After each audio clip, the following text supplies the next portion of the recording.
Before we start, just a quick reminder. The views and content shared on this podcast are for informational and entertainment purposes only and are not a substitute for professional advice. Please check the full disclaimer in the show notes for more information. Welcome to Self-Centered, the podcast that's all about you. We're your hosts. I'm Allie, a therapist and life coach. And I'm Katie, a fitness coach and personal trainer. We know what it's like to feel burnt out, taken for granted, and like your life revolves around everyone but yourself. By learning to trust yourself, prioritize your needs, and set healthy boundaries, we help you break free from guilt, overfunctioning, and toxic patterns that keep you stuck in relationships and a life that doesn't truly serve you. Join us each week as we dive into the tools, stories, and mindset shifts you need to create a life that centers you. Because being self-centered isn't selfish, it's essential. All right, I'm super excited about this episode. This is going to help you all identify what does your seat look like. So when you're sitting in your seat, what does that mean for you? It's different for all of us. And it's just a different way of saying, what does your center look like? Like, what even is that? So this is going to help you identify what your center is, where are you in relation to your center, so that you can orient yourself to, okay, here are the areas where I'm going to maintain being at my center, and oh, I'm a little bit further away. I'm going to give that more attention so that I can get closer to it. Yes. And one thing that I'm really excited about is it also is going to help you identify when you actually can't continue to go away from your center. Just even from the little snippets that you gave me about things that you were thinking about for this week, I was like, ooh, this is going to give people a framework to decide, can I continue to do what I'm doing or go deeper into it? Or do I actually need to reel back because I'm getting too far away from myself? Yeah. Oh, I love that. Will you bring up the specifics of what you're thinking about in terms of that when we get to it? Yes. Okay. Sounds good. Oh, I'm so excited. I love doing this with you. It's great. All right. So we're going to talk about a way of conceptually thinking about what your seat looks like, what your center looks like. We're going to talk about the 8 dimensions of wellness, which I will explain. And then Katie and I are going to talk about a couple of areas for the dimensions of wellness. And where are we? How close to our center are we in terms of that dimension? What is our history like with that? Meaning, how far, how close have we been to our center and why? Where we are now, and then where are we going? What's our goal and how are we going to get there? So then you'll have 2 good examples of real life people, and then you can start to think about it for yourself, and we'll give you some structure for that as well. So if you want it, you'll get a little bit of practice homework from today's episode. So we love this. I'm a therapist. We're both coaches. I'm one type of coach. Katie's another type of coach. And so we're very focused on how are we going to move toward our goals and how do we help get you there? So you're always going to get that with the podcast. So what does your seat look like? What do you need in order to be your youest you? Which is where you're at your center. That's where you're your youest you.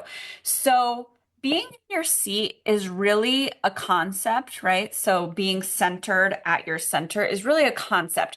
We're very rarely in life, maybe never in life, going to be perfectly center. Life happens.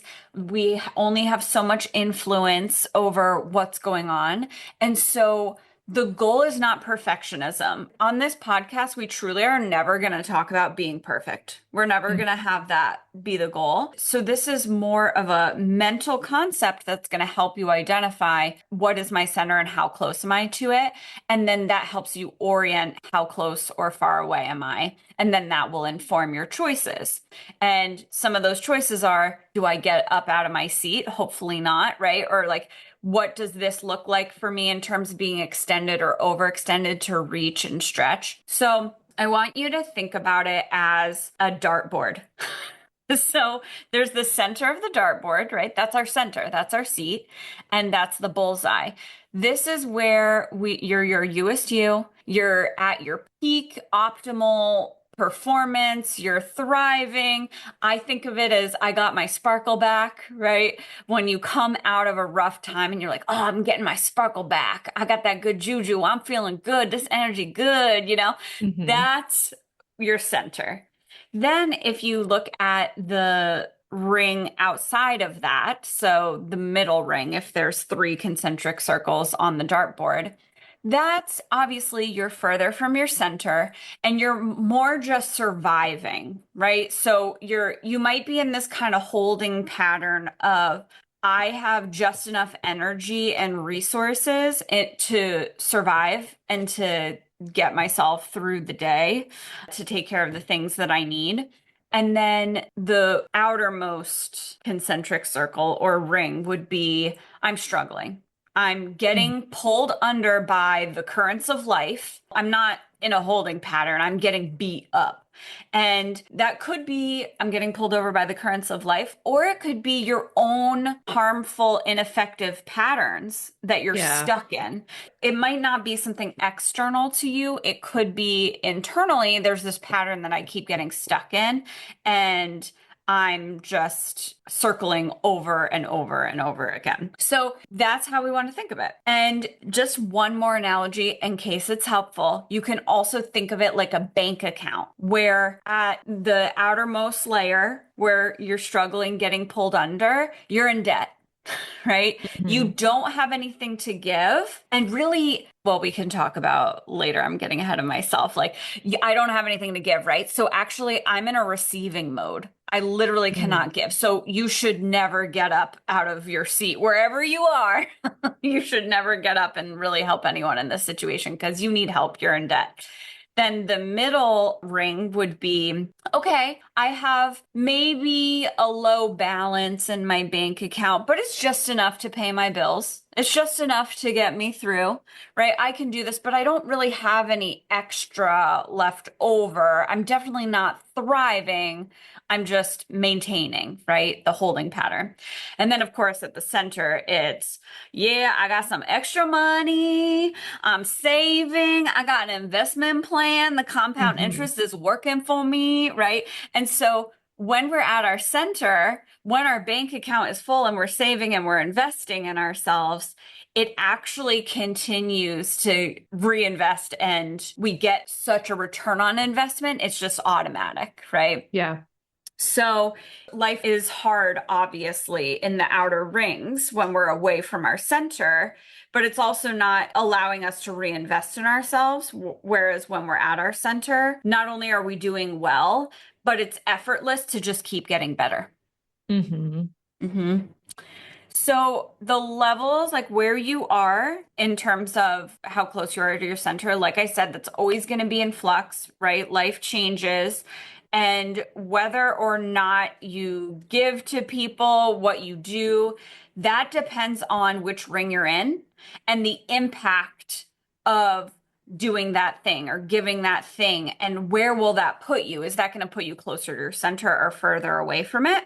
So you want to think about your choices as investments, right? Am I investing in something that's going to give me a return and get me closer to my center, either in the short term or in the long run? Or is this going to push me further out?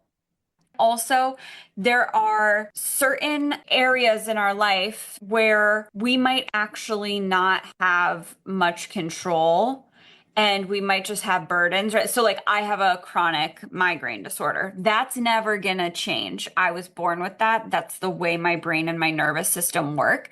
And so, I also think it's helpful to acknowledge, you know what? This area, I'm not gonna really be in my center. And so instead of continuing to exhaust myself trying to change it, I'm going to accept that and I'm just going to put my energy where I can. So a little bit of the serenity prayer. Accept the Yeah. things I can't change and then try to change the things I can. Yeah. Hmm. So far, what I'm getting from this bullseye analogy, I love it, by the way. For all of the very analytical and like concrete people, this is kind of an abstract ideal. So if you need something really concrete to add to this, consider your bullseye 10 points. Ooh. Consider your next ring, that middle ring, 5 points. Consider your outer ring 1 point. And you want to get let's say if we have, what is it, 8 different areas of wellness, Hmm. dimensions of wellness, you want to get to a cup filled to 80. Oh, Okay. Okay. So if you are only getting your cup filled to 40, maybe that's a time to reevaluate. And where can we yeah. pull? And so in your example, the chronic migraines, that cup might always be on that outer ring of one. Hmm. Yeah, for So sure. it's so important for you specifically to make sure that your other areas of your other dimensions of wellness are pulling you to your center and being filled up to your 10 Right. to manage your overall balance of life. Yeah, right. Focus on other areas to compensate for that area where you're out of one or you're out Yeah. of five, maybe. Yeah. And that's so much better than the approach of, well, I'm actually not accepting that this is going to always be a one. So I'm not going to focus on these other areas where I do have influence and could be getting some points, putting some Hmm. money in the bank. I'm Yeah. not going to do that. I'm just going to keep being frustrated, spinning my wheels and getting more and more frustrated. And also, I'm just thinking about my migraine, literally making it worse. Yeah.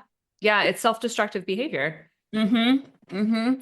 Yeah, that's why it's really important to acknowledge reality and accept things, right? It's not saying that things are acceptable. It's saying I can't control this, so I'm going to let go so I can put my energy. Again, it's all about investment, investment of your focus and your energy. Let me put it somewhere where I'm going to get a return. Yeah. Yeah, I love that, love that, love that. Okay. So let's get into the 8 dimensions of wellness, and then it'll be more of a actual conversation because we Yeah. gotta we gotta start by prepping y'all. So the dimensions of wellness are different aspects of health and wellness and our lives. And being aware of these dimensions will help us to identify the areas where we're thriving, and then what are the areas that need some attention. And then, like we just said, maybe there's some areas where we just need to accept, we're always going to be limited here, right? And so we can Hmm. accommodate for that, we can compensate for it. So here are the 8 dimensions, and I'll give you just a little overview of each one. Emotional is a dimension, and that's understanding and managing difficult emotions. Also, accumulating positive emotions. So that includes what makes you feel excited, pleasure, energized, joyful. I would also add to this having an internal locus of control. I'll explain what that is. So it's basically, do I have influence over my life or do I have an external locus of control, which is, nope, I have no power. I have no agency. I can't influence anything. So having this sense of influence and agency and sense of I'm capable and I can do hard things is so important for our emotional wellness. Hmm. Also, making progress, growing, creating, playing. Those are all things in the arena of emotional wellness. And I would also add values and priorities. So, what's most important to you? Because if you're focusing on those things, then that's going to help you emotionally feel better and more well. The next dimension is spiritual. So that's a sense of purpose, meaning, a healthy connection with something bigger than yourself. So it does not have to be religious and it doesn't have to be spiritual in a woo way. It can literally be your mission, your values, your purpose. It could be meditation. It could be connecting with nature. Or if you are spiritual in the more conventional sense of the term, it might be prayer. It could be something Hmm. like that. It could be going to church or temple. Then there's physical wellness, taking care of your body through exercise, nutrition, and sleep, treating any kind of medical health issues, avoiding doing harm to yourself, and also what are your energy levels? That's a big one for most people. Social wellness is how secure, fulfilling, and supportive are your relationships with people? And what's your ability to build and maintain positive relationships and participate in healthy community? Are your relationships one-sided? Or are you in certain relationships out of obligation or guilt? And setting boundaries is a big piece of social wellness. And being able to say no, which I guess is the same as boundaries, setting expectations. Financial wellness is around financial security and also the use of money to support other dimensions of wellness. So Mm. we often need money to access things that maybe bring us pleasure or a sense of freedom or security. Security could be a value and priority of yours. There's occupational wellness, which is fulfilling and satisfying work, hopefully aligned with your values, having a positive work environment and a healthy work-life balance. Intellectual wellness is challenging your mind and engaging in creative or stimulating activities, being curious, problem solving. And the last one is environmental wellness, and that's around having a safe, comfortable, and functional space. So it could be your immediate home, it could be what's around you immediately, and it also can be communal spaces. So your neighborhood, it can be Mm. the town you live in, the state you live in. What do you have access to in your environment? I could never live in New York City, for example. I need trees. That's why I moved back from San Diego, even though it's beautiful there. Those are the eight Great. dimensions of wellness. Yeah. So I will say, gosh, there's so many layers here. Mm-hmm. The occupational one for me is the one I feel like most confident with.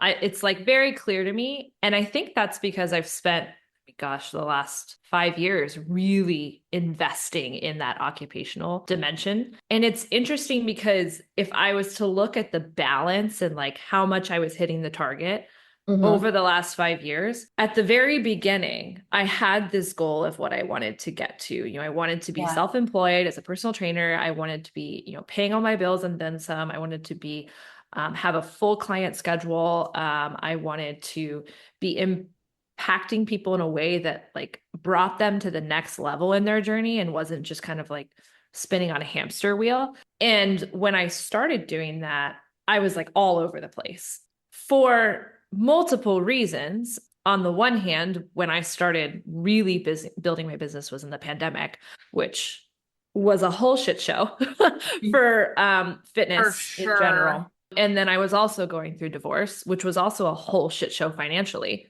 So yeah, the dramatic sigh there is pretty Yeah, just likened to imagining how you're how hard feeling. that would be to have your bit. You cannot do well, I mean, I guess you could do your business remotely, but it's definitely not ideal. You really want to No. physically be with people if you're training them. Yeah. Yeah. And so when I started in personal training and started in my self-employment career, I was working like four different jobs. I had my personal training gig that I was doing. I was also doing like Instacart and DoorDash and Uber Eats and like all of these gig work things. But then I was also working at another gym as a coach. Like I had so many things on my Mm, plate. I was working at the hmm. YMCA, like I was so many things just to make ends meet, Yeah. which, ties back down to the surviving aspect of my financial ring. Yes, And they kind of play into each other, I guess. And that is for something to sure. keep in mind here is that many of these are connected and they'll Hmm. impact each other. So in my occupational, I was like, I have this vision. I'm like, I want, this is what I want my schedule to look like. This is, what I want to feel when I'm working with clients. And I've really, I've gotten pretty damn close to that point where I'm like, my clients are fabulous. I love what I do. I have a really great, work culture. This is now my only gig.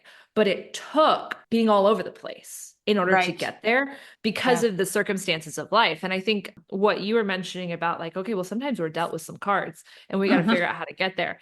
That can be a really big piece of it is okay, Hmm.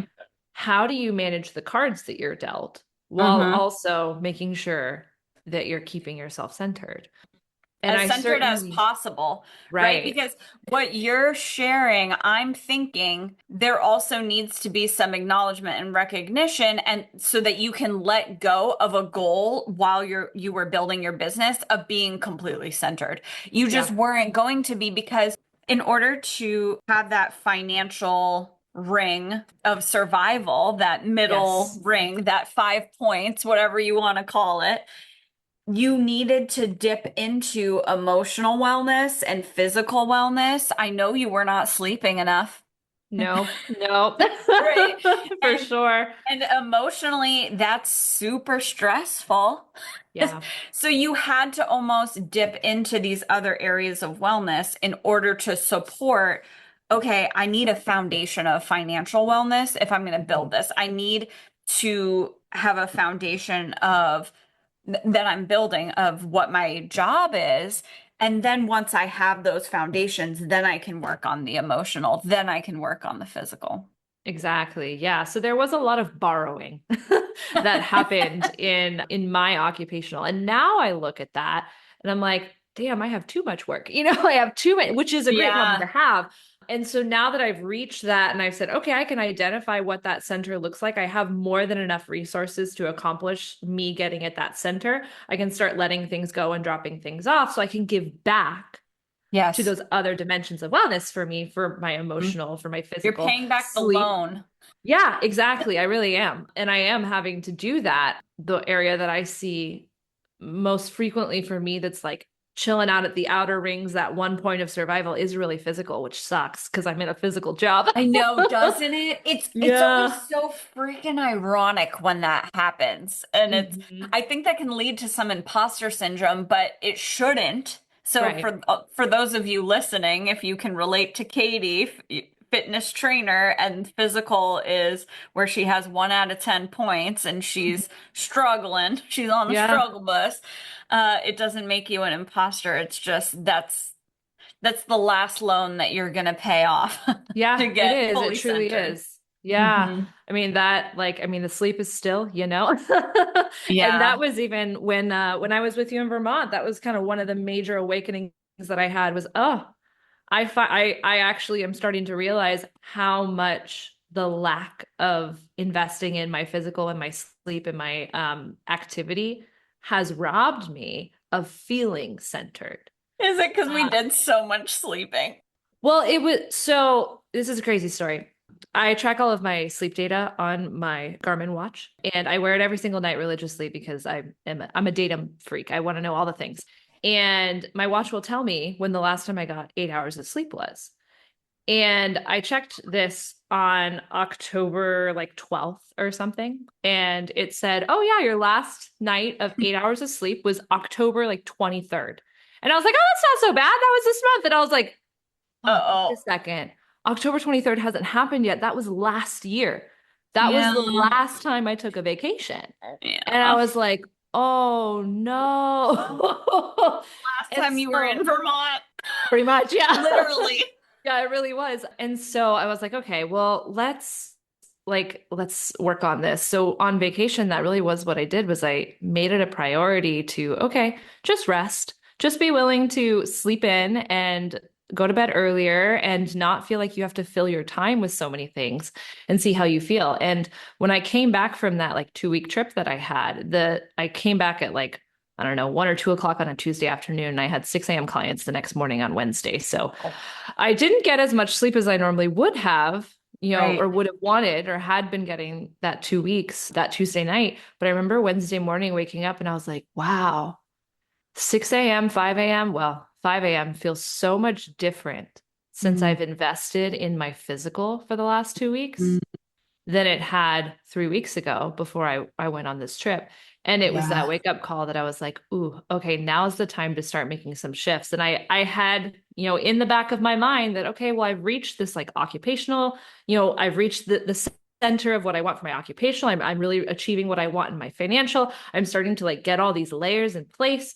I'm excited about things that are to come. That's another area that I was really starting to hit the bullseye, but that physical was not. And I was like, okay, it's time to start making some changes in my Mm, schedule, in the ways that I'm giving to other people, in the boundaries that I'm setting to make sure that I'm getting that sleep, that I'm, putting time and energy into myself, into the things that are important to me physically in terms of working out and running and those sorts of goals.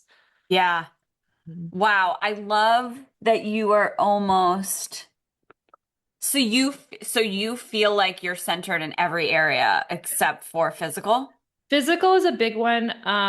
Spiritual is something I'm having questions on. I know I mean, we mentioned it in the first episode and I've talked about it here and there, but I used to be very religious, a non-denominational Christian. And so I had a strong amount of faith tied to religion. And when I started working through my trauma and I went through my divorce and I started realizing the ways that my religious experience, and to preface, my religious experience is not everyone's religious experience. Many people have found good things through religion, and there were certainly many great values that I found through religion as well. So if it works for you, stick with it. But it was causing harm to me because it was causing me to give away too much of myself, and it didn't help me establish healthy boundaries in a Mm. lifestyle where I already didn't have great boundaries and wasn't modeled those. And so when I was growing out of trauma and trying to heal and trying to become me, right? And not just what I had been under the impression that everyone else wanted from me or having given myself, I really had to remove myself from religion and spiritually disconnect to Mhm. keep what I believe, to keep myself safe. Mhm. And so this sucks, but I had to put my dog down, one of my dogs down recently, which was really shitty. And I had that thought come up. I was like, fuck, Mm. what's after this? You know? And Mm. like that. So that's like something that I'm starting to have to work through again and like determine, what do I believe? I believe there's a higher power, but what does that look like? How does that influence and impact my life? So that Mm. area is like, it's chilling in the middle ring somewhere. I don't feel pressured by it, but it's Yeah. something that I'm curious about again and starting to wonder, okay, well, what is that going to look like in my life? Yeah, for sure. Yeah, as you were talking, I was thinking, where would I guess, which ring would I guess that you were in? And I would say the middle, because I do think you have a sense of purpose and meaning and a healthy Yes. connection with something bigger than yourself, for sure. You're very mission driven, and you know what your mission is and you're living it. And this podcast is just another manifestation of that. So it's becoming more and more concrete too. Yeah. And there's this piece for you of the faith Yeah. and more of a religious or conventionally spiritual aspect of it that it sounds like does matter to you. And so therefore it's relevant to you and you Hmm. want to work through and work on your relationship with faith. Yeah, Yeah. Yeah. definitely. And so it's not one of those things where you're drowning or anything like that, like you said, but it is, well, this would really contribute positively to my overall wellness if I really worked on my relationship with faith. Yeah. Yeah. Aw, I love it. Okay, cool. That was great. I'm so glad you went first because I love what you did about just talking kind of about the different ones, but not going too deep into each one and then picking a Mhm. couple really relevant ones. So I'm gonna do the same. Do it. Do it. All right. So I just become a character sometimes. So okay, let's see. You know, I really think that where I have consistently been centered for really ever actually is the spiritual dimension Yeah. and the intellectual dimension. I love my job. I knew when I was 14 years old that I wanted to become a therapist, and then I went to school for it and got all the degrees and got the license and got to it.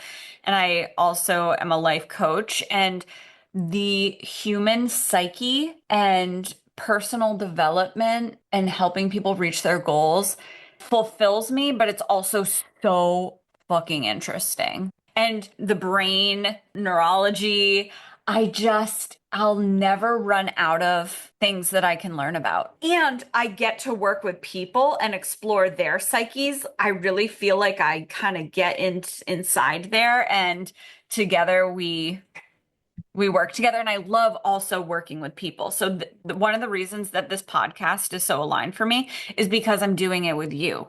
I'm not Yeah. doing it alone. I love working on a team and every one of my clients makes a team with me, Yeah. right? So I love that. So the intellectual has always been there.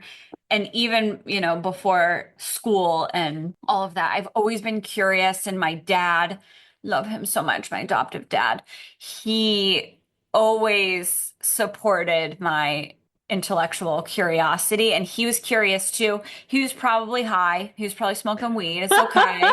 But it was great because we Yeah. would, he would have high thoughts and didn't know that, but I would be down for it. And so it was very intellectual, philosophical, and I loved it. And then oh yeah, and the spiritual always connected to something bigger than myself. So before I met my biological family, I was always so curious about what I look like and my personality and comparing that to my adoptive family. And my adoptive family, they're biologically related, and most of my friends are biologically related to their families. So their mannerisms are similar, their personalities are somewhat similar, they look similar. And I didn't have that. So I was always really curious about what makes people who they are and Yeah. nature versus nurture. So I've always been interested in what makes a person and what impacts a person. So I guess that's part of the intellectual, but I think the spiritual, I've always had this bigger purpose. And I think I knew all along, basically my whole life, that this is something that I want to do. So I really feel like my work is spiritual. So, Yeah. so that's where I'm centered. Everyone else is a shit show. Oh boy, Allie's always keeping it real here. I love it. We can all identify to that feeling. Yep. So I'll figure out the rings if it's the middle or the outer. But really, why is it a shit show? It's because I have really been in the outer ring for a long time. So I definitely have a lot of trauma from childhood and adulthood. Some relationship abuse, neglect, emotional neglect, financial stress and insecurity. And, I won't go into specifics about where this comes from in my childhood because I am trying to share my learning without directly identifying people. But I will say that I had people in my family who were leaning on me to be their everything. And it just was not appropriate. It wasn't healthy.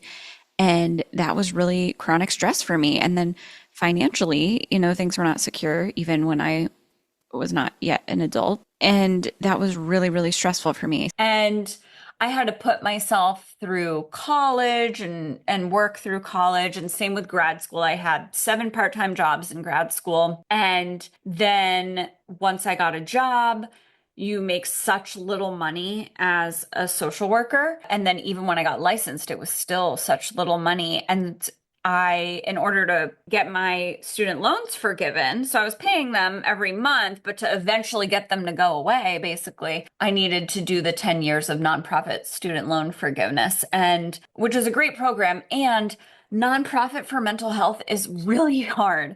And Yeah. as you know, when I was working for an agency in San Diego, I had 200 clients on my caseload, and it's just too much. And you had to take on 2 new clients a week. You had to do 2 intakes a week. So every year that I worked there would be at least 100 new clients. And it was like, oh, well, you need to discharge people as you're taking people on. But it was community mental health. I mean, a lot of these people are in their outer ring of the circle, and they're really struggling. Often they're oppressed. It's not good. And so it's pretty rare that we're going to have a discharge. And it was really great that clients connected with me, but I didn't have that attrition of a caseload that a lot of therapists had. I'm not saying that in a cocky way, but I just didn't have that natural kind of shrinkage of my caseload because people weren't leaving me. So I finally got my loans forgiven a year and a half ago. And yeah, it's amazing. And then I've been building my business of therapy and life coaching, and that's been its own thing. And I had a breakup some months ago. What is it? 5 months ago. Not And long enough ago. not long enough ago. And, it was rough toward the end there before we broke up. So I have been on the struggle bus. Yeah. And what I will say is, I knew when I was going through, working for nonprofits and it was awful, and I did not have the energy to socialize. Financially, I was struggling, and that wasn't going to change. Physically, I was just stressed. Emotionally, I was stressed, and that impacts you physically, also impacts migraine. So it just wasn't great, but I always kept in mind my center and what my goal was, and how do I need to get there?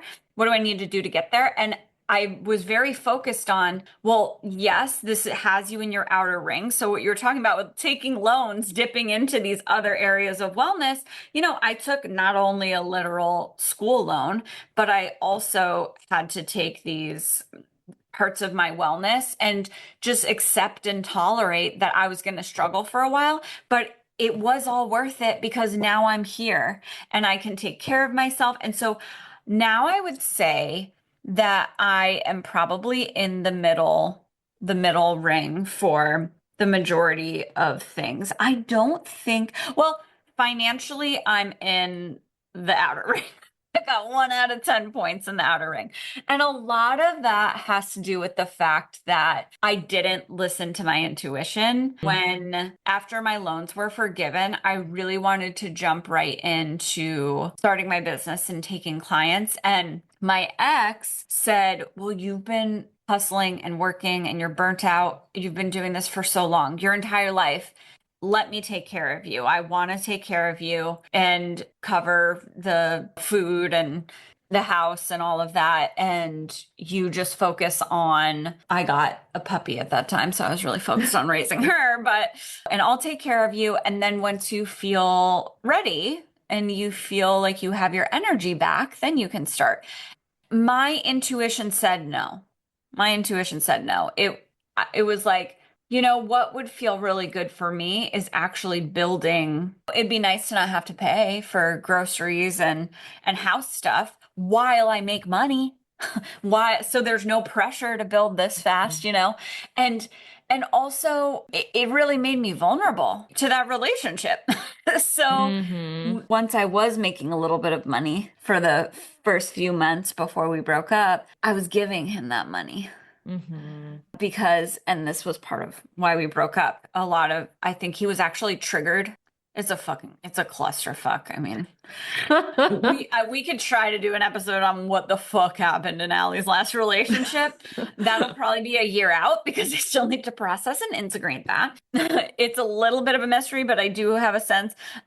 Yeah, I do think he got triggered by financially supporting me and then didn't communicate that or ask for what he needed. So then it was kind of this unexpected, you need to be making money.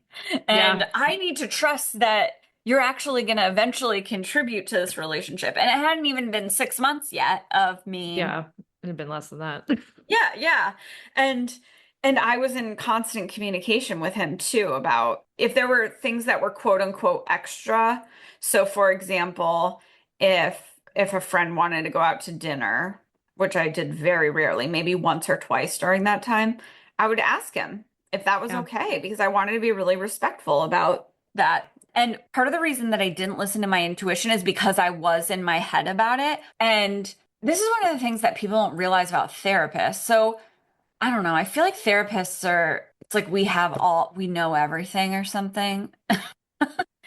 First of all, therapists are taught about like mental illness, which is a very specifically defined thing, right? So they're not about living an optimal life. But one of the things that I had learned as like professional education is that when you have anxious attachment, which is a type of insecure attachment, which I identified with, and then you finally get to a secure relationship with someone who has secure attachment, which is healthy, that's anxiety provoking, and you can project a lot of your anxious fears onto that person. And I thought that's what was happening when my intuition was freaking the F out and I was super anxious. Yeah. So if I had done red light, green light, so if you don't know what red light, green light is, then listen to an earlier episode. I think episode 2. 1. Two? Oh, maybe Is it it 1? what? No. Listen to episode 1 or 2. We're good in every episode, so binge them all. Okay. It's 1 or 2. Go find Yep. it. But you'll know what red light, green light is. So if I did that and really stayed with the red light, I would have been like, well, first of all, I wouldn't have gotten into the relationship. But second of all, I definitely wouldn't have said, oh, yeah, I'll make $0 after making not enough money my entire career thus far because I'm working for nonprofits. Like, Yeah. and then give you money because now that you're freaking out unexpectedly about this to assuage your anxiety that you didn't expect. So I have no savings, and then now we're broken up and I need to get out. Yeah. So I'm financially in my outer circle, So but we're what's working on it. what's really funny is funny, I don't know if funny is the right word, It's but it's okay. interesting Yeah. because I watched a lot of this happen both In real time. firsthand, yeah, in real time, both firsthand and then afar from across the country. And then we would check in and be like, oh fuck, what?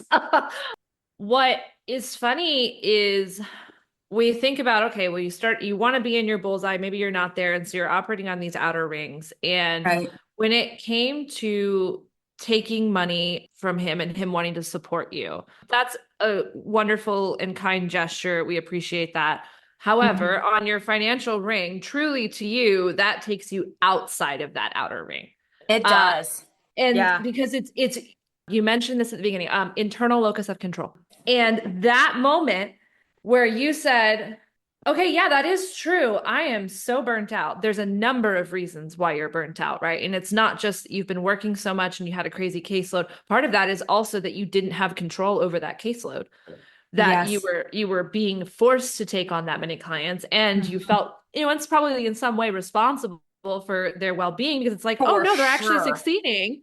And I don't want Yes. to just discharge them and then them be like flailing and say, I can't be helped now, and Yes. not have the tools.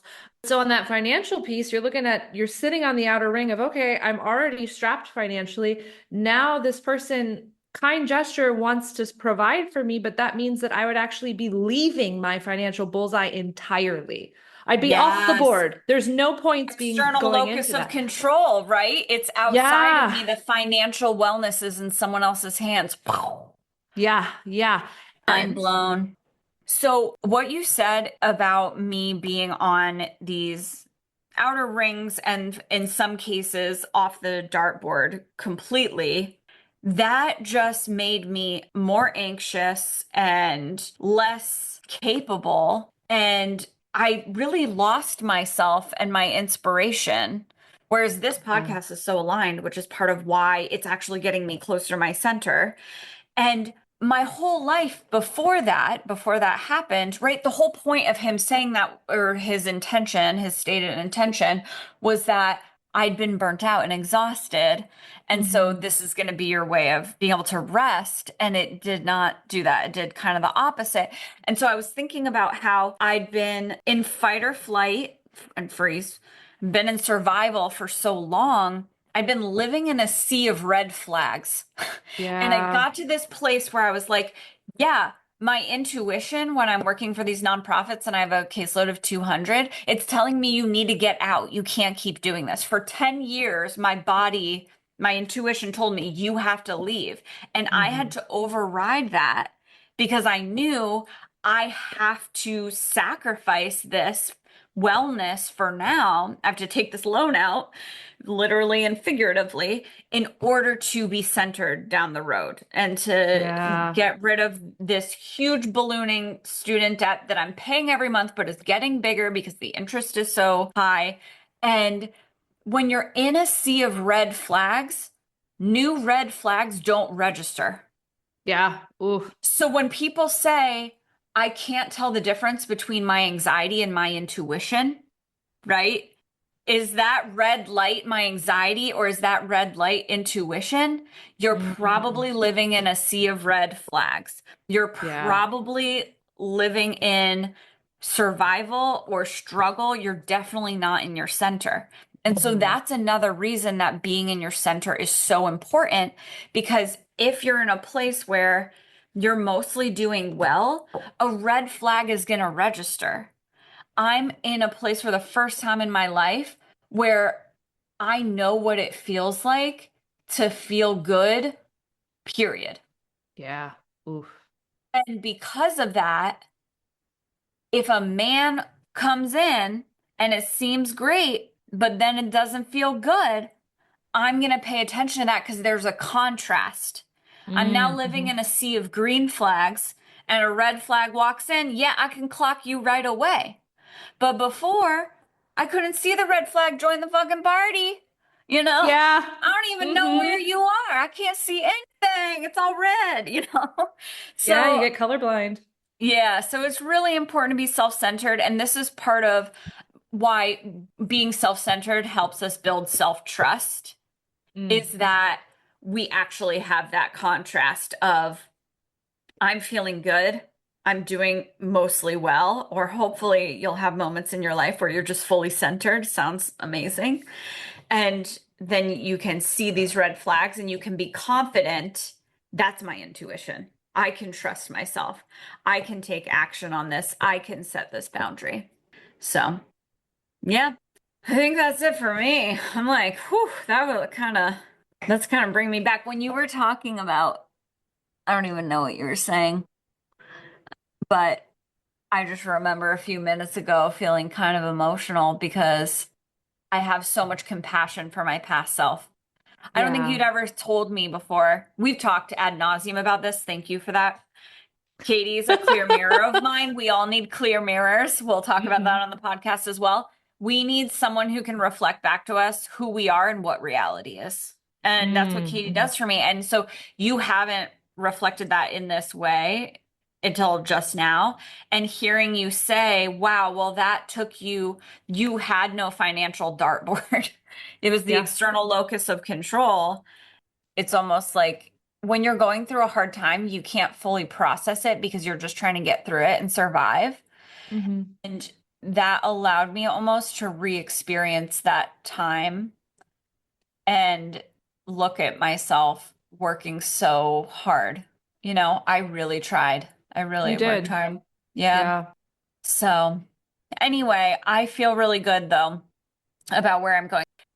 So, for you, listener, we're now going to help you identify where are you. So, thinking about the dimensions of wellness, I'll list them out, and then you can think about where would you put yourself in that dimension on the dartboard, or maybe do you not have an internal locus of control with that one and you're not even on the board? Hmm. So let's have you could even, if you wanted to, if you're a visual person, you can draw out three concentric circles and write down the dimensions and where you are. So the first dimension is emotional. And so that's around managing difficult emotions and feeling positive emotions and your values and priorities. Spiritual wellness, which is a sense of purpose, meaning, healthy connection, something bigger than yourself. It could also be the conventional that we talk about spirituality and religion. Physical wellness, taking care of your physical body and energy levels. Social wellness, quality of your relationships. Financial wellness, so financial security and the use of money to support other dimensions of wellness. Occupational wellness, which is fulfilling and satisfying work, healthy work-life balance. Intellectual wellness, which is challenging your mind and engaging in creative activities, problem solving, being curious. And then the last one is environmental wellness. So that's your immediate environment and then your communal environment. And, you know, that can go as big as the world, right? So as small as where you are literally physically sitting, and then as big as the world. So are you safe, comfortable? Is your environment functional? Does it feel clean?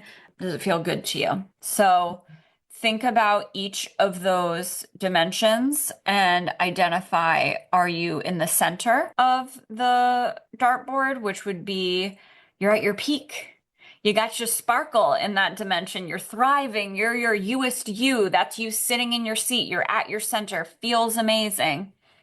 The circle outside of that, the middle circle is I'm surviving, right? I'm maybe in this holding pattern. I have just enough in order to do what I need to do to survive, but there isn't anything extra. And then the ring outside of that, the outermost ring, is I'm struggling, right? Mhm. I'm getting pulled under either by the currents of life, things I'm not in control of, or it could be an internal, I'm engaged in these ineffective patterns. And you might even put something outside of the dartboard, just in the blank space, and that's if there's an external locus of control there. For example, with the financial piece, maybe you don't manage your own finances or you don't make any money, and that's something that's an issue for you. If it's Yeah. not an issue for you, that's fine. It's Yeah. different for each of us. Yeah. And I would encourage the listeners when you're going through these, take a minute to check in with your body and check in how Mm, you're feeling about this. Because hmm I know as someone who's like really intellectual and like thinks through all hmm the rational pieces of it, I'm like, oh yeah, I'm paying my bills. That's I can check that off. But if I was to check in with my body, am I anxious about those bills? Do I feel hmm like I have enough? Like, are my ambitions higher than what they are on paper?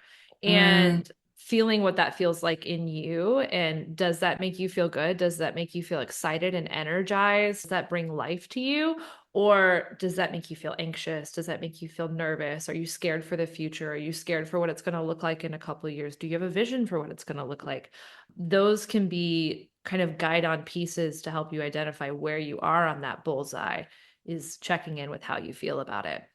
hmm hmm Yeah, and if you want to think about how far you've come Mhm. too, right? Mhm. Your journey, you can do that as well. Yeah. You can also think about if I were at my center in this dimension, if I felt amazing, energized, excited, aligned, what would that look like? Yes. Yes. You hear vision boards all the time in the personal development world and putting things on paper of like, oh, in a perfect world. But like, how do you know those things are a perfect world? Because they feel fucking good. You think Yeah. about that and you're like, you're excited about it and you're energized through it. Or you feel really relaxed and safe and secure, Yeah, that too. really strong, empowered. There's no question. No one could make you question yourself on that. So maybe even pause us right now and just reflect. So now that you have that written down, Katie and I are each going to talk about what would it look like for us to be bullseye center, fully in our seats, feeling amazing in every single dimension. And it might bring up some ideas for you just to fill in. Oh, yeah, I forgot about this. That feels really good to me, just so you have a couple of examples. Do you want to go first, Katie? Sure, I'll pick a couple of them. So the emotional one, I've obviously still been working through therapy. So my bullseye would be to not have anxiety, to improve that situation, which, it comes and goes. So like having a more consistent experience where I can recognize one, when I'm feeling anxious, which I can do now, but two, why, and where that anxiety is coming from and be able to speak directly to it and resolve why that's coming up for me and how I can address it. So that's kind of like the happy portion of emotional for me. Let's see what else is on here. The physical. So that was my one that I'm like really chilling out on the outer rings right now. For me Right. to feel super good about my physical, I got to start getting 8 hours of sleep again a night. Oh my gosh, that's Yes. that's baseline, which incidentally, there's new studies coming out. Women need anywhere from 10 to 12 hours of sleep a night. Oh, well, that resonates. Yeah. So yeah, we are not the bare minimum. But yeah, so getting 8 hours of sleep a night. I have so many ambitions physically in terms of like running marathons and different strength goals that I have and absolutely crazy physical fitness things that I want to do. And so much of that hinges on like, okay, well, you can't get injured. Like and Yeah. like that, requires me to start taking care of my body to do the baseline things of like getting enough sleep, eating good nutrition, and exercising regularly. Just making that time in my day and Mhm. not feeling like I have to fight and claw for that time. Because right now I kind of do. If I'm gonna Mhm. find a place for it to happen, I really have to be super strategic with my time and there's no downtime. So that would feel Mhm. really good to have time and space for that.